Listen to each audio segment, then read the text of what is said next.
Alhamdulillah, puji syukur kehadirat Allah, salawat dan salam senantiasa tercurahkan kepada junjungan mulia Nabi kita tercinta Sayyiduna wa Maulana Muhammad sallallahu alaihi wasallam. Pada pertemuan kali ini kita akan membahas tentang biografi seorang ulama sejati yang bernama Al-Imam Abu Ja'far Muhammad Ibnu Jarir At-Tabari, yang lahir tahun 224 Hijriah, meninggal tahun 310 Hijriah. Al-Imam At-Tabari sebagaimana dinukilkan oleh Al-Imam Al-Khatib Al-Baghdadi dalam kitabnya Tarikhul Baghdad, punya hubungan yang dekat dengan Al-Imam Ahmad bin Isa Al-Muhajir. Nah, ini sekedar prolog daripada biografi At-Tabari. Jadi At-Tabari punya hubungan yang erat dengan Al-Imam Ahmad Al-Muhajir rahimahumullah. Al-Imam Ahmad Al-Muhajir ketika hijrah, ternyata At-Tabari tidak meninggalkan Irak, sehingga beliau nantinya juga mengalami fitnah yang besar di Irak. Padahal beliau ini disebutkan oleh Al-Imam Az-Zahabi dalam kitabnya Siyaru A'lamin Nubala, yang lahir 673 Hijriah, meninggal tahun 748 Hijriah, mengatakan Al-Imam At-Tabari Al-Imam Al-Alam Al-Mujtahid Alimul Asri Sahibu Tasanif Badi'ah Lukiba bi Imamil Mufassirin. At-Tabari adalah seorang imam, seorang yang alim, seorang mujtahid. Beliau ini belajar kepada murid-muridnya Imam Syafi'i, langsung belajar langsung ke murid-muridnya Imam Syafi'i, dan beliau ulama mujtahid ahli fikih. Sampai disebutkan beliau membahas dalam kitabnya Al-Basit atau Al-Wasit. Nama kitabnya Al-Basit atau Al-Wasit. Beliau bahas tentang bab toharo. Saking ahli fikihnya beliau, membahas bab toharo 1500 lembar baru selesai. Bab toharo saja, bab bersuci 1500 lembar. Disebutkan oleh Al-Imam Ibnu Khalqan dalam kitabnya Wafayatul A'yan wa Anba'u Abna'iz Zaman. Kemudian Al-Imam Khatib Al-Baghdadi mengatakan dalam kitabnya Tarikhul Baghdad bahwa Imam Tabari ini, beliau dari usia 7 tahun sudah hafal Al-Quran, usia 9 tahun sudah menulis hadis-hadis Nabi Muhammad SAW. Bahkan dikatakan seluruh ulama di zaman tersebut selalu mengikuti pendapat Al-Imam At-Tabari. Beliau paham Al-Quran dengan makna-maknanya, beliau paham Al-Quran dengan nasih dan mansuhnya, beliau paham tentang sejarah manusia, beliau paham tentang ilmu hadis dengan sanad-sanadnya, dengan sahihnya, dengan sakimnya, hampir semuanya beliau paham. Sehingga Imam Zahabi mengatakan kana thiqatan shadiqan hafizah. Beliau siqat, shadiqah, jujur, hafizah, orang yang sangat banyak menghafal hadis. Ra'san fi tafsir, pemimpin dalam ilmu tafsir. Imaman fil fiqhi wal ijma' wal ikhtilaf, imam di dalam ilmu fikih, di dalam kesepakatan para ulama dan ikhtilafnya para ulama, beliau paham semuanya. Bahkan dikatakan arifan bil qiraat, dan beliau mengetahui tentang ilmu qiraah, bacaan-bacaan qiraah. Bukan hanya qiraat 7, tapi sampai 40, sampai 100 beliau kuasai. Wa bil lughatil arabiyah, dan pakar dalam ilmu bahasa Arab. Kemudian alamatan fit tarikh wa ayyamin nas, dan beliau ulama yang menjadi bukti kebesaran Allah, yang sangat menguasai ilmu sejarah manusia. Bukan ilmu sejarah Islam, bukan, ilmu sejarah tentang manusia. Itulah Al-Imam At-Tabari. Satu ketika ada seorang wazir, gubernur, meminta beliau mengarang kitab fikih. Maka beliau tulis kitab namanya Al-Khafif. Diberikan kepada wazir tersebut. Sang wazir membayar kitab tersebut 1000 dinar, 1000 dinar. 1 dinar itu koin emas. Faradduha, ditolak, dikembalikan lagi. Beliau zuhud, Sampai beliau bersungguh-sungguh dalam menuntut ilmu dan mengajar, beliau sampai meninggal bujangan, belum sempat menikah. Syekh Abdul Fattah Abu Guddah punya kitab namanya Al-Ulama'u Uzzab Alladzina Atharul Ilma Ala Zawaj. Para ulama yang bujangan, yang mereka mengutamakan ilmu lebih dari menikah. Di antaranya juga At-Tabari masuk dalam kitab tersebut. Tidak sempat menikah, waktunya habis menuntut ilmu. Sampai disebutkan beliau keliling negara. Keliling negara sampai di Mesir, seluruh uang habis. Berhari-hari tidak makan, tidak minum, tidak ada uang. Ulama besar. Akhirnya pakaian yang beliau punya beliau jual, beliau gadaikan untuk beli makanan. Lihat, ulama dulu bagaimana, ulama sejati beli makanan. Dan dikabarkan annahu makatha arba'ina sanatan yaktubu fi kulli yaumin minha arba'ina warakatan. Disebutkan dalam kitab Syiaru A'lamin Nubala, beliau itu 40 tahun setiap hari menulis minimal 40 lembar. 40 tahun tidak pernah putus, setiap hari menulis. Makanya kitab-kitabnya itu lembaran-lembarannya dalam kitab Qimatuz Zaman Indal Ulama disebutkan lembaran-lembaran yang ditulis oleh Al-Imam At-Tabari dicoba oleh ulama untuk dihitung, dikalkulasi, mereka dapati sekitar 300.000 lebih lembaran kertas yang ditulis dengan tangan beliau. Al-Imam Abu Ja'far At-Tabari, Muhammad Ibn Jarir At-Tabari. Disebutkan kitab tafsir beliau itu Imam Nawawi, Al-Imam Zahabi, bahkan Ibnu Taimiyah, bahkan Al-Habib Abdullah Al-Haddad, ulama-ulama besar mengatakan tidak ada kitab tafsir seperti kitab tafsirnya At-Tabari. Tidak ada kitab tafsir yang seperti kitab tafsir At-Tabari. Itu pernyataan ulama-ulama besar ketika memuji tentang tafsirnya At-Tabari.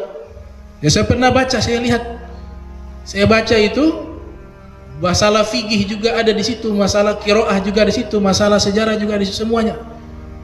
Secara bahasa, secara fikih, hadisnya, sanadnya, semuanya dijelaskan dalam kitab tafsir beliau.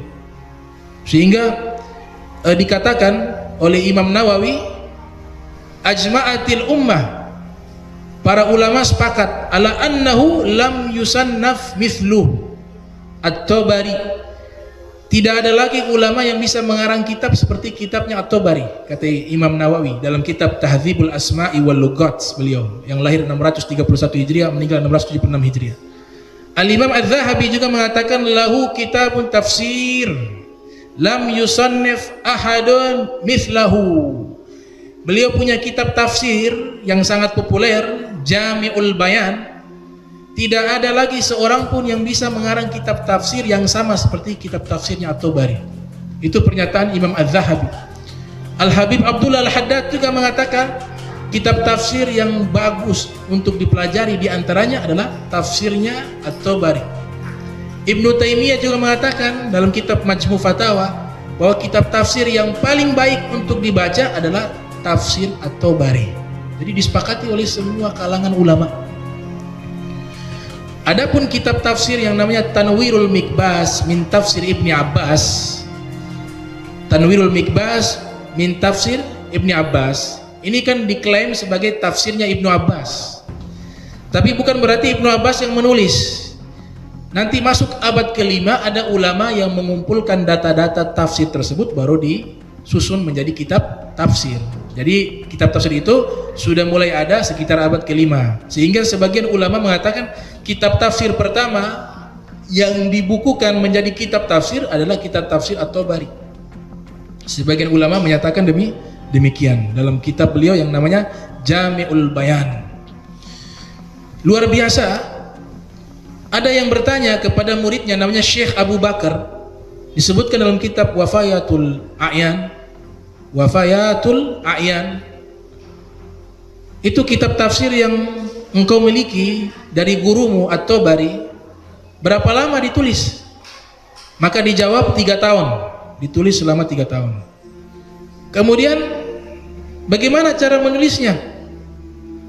Kata sang murid namanya Syekh Abu Bakar, katabtuhu anhu imla'ah. Saya yang tulis, beliau yang mendiktekan. Dan kitab tafsir itu 30 jilid. Cetakan sekarang nih 30 jilid. Bisa dibayangkan itu seluruhnya didikte. Nanti murid yang tulis, beliau hanya duduk sambil mendikte dari awal selama 3 tahun. Ada waktu berjalan 3 tahun, jadi tafsir 30 jilid dari diktenya beliau At-Tabari. Alim, faqih, mufassir. Maka tidak salah julukannya Imamul Mufassirin, pemimpin para ahli tafsir Al-Qur'anul Karim. Kemudian Al-Imam Isfirayini,